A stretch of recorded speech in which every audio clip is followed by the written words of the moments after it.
मुंबई नाशिक महामार्गावरून प्रवास करत असाल तर ही बातमी तुमच्यासाठी आहे।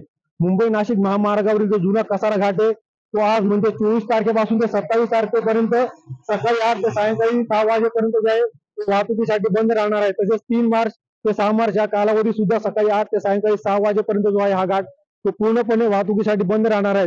यावेळेस जी अवजड वाहने आहेत, ओढशी सारखी वाहने आहेत, त्यांना मुंबई पुणे द्रुतगती महामार्गावरनं वळवण्यात येणार आहे।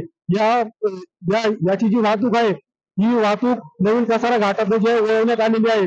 येणाऱ्या पावसाळ्याच्या पार्श्वभूमीवर संरक्षक कठडे, रस्त्याची कामं, घाटात डोकावणाऱ्या दरडी आणि झाडं हे कापण्यासाठी व त्यांची डागडुजी करण्यासाठी जे आहे तो हा घाट जो आहे हा संपूर्णपणे बंद ठेवण्यात येणार आहे। नागरिकांना कोणत्याही प्रकारचा त्रास होऊ नये त्यासाठी जी वाहतूक आहे ती नवीन कसारा घाटात वळवण्यात आलेली आहे। आपण आता येथील जव्हार फाटा परिसरात आहोत। येथे जे आहे ते NHAI कर्मचारी जे आहेत ते आता या रस्त्याच्या कामासाठी दाखल झालेले आहेत आणि थोड्याच वेळात जे आहे हा घाट पूर्णतः वाहतुकीसाठी जो आहे तो बंद करण्यात येणार आहे। शैलेश पुरोहित, TV9 मराठी, इगतपुरी।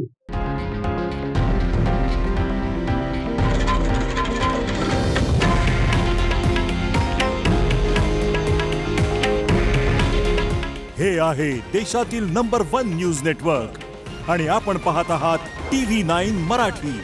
काळजी तुमची, हित महाराष्ट्राचं।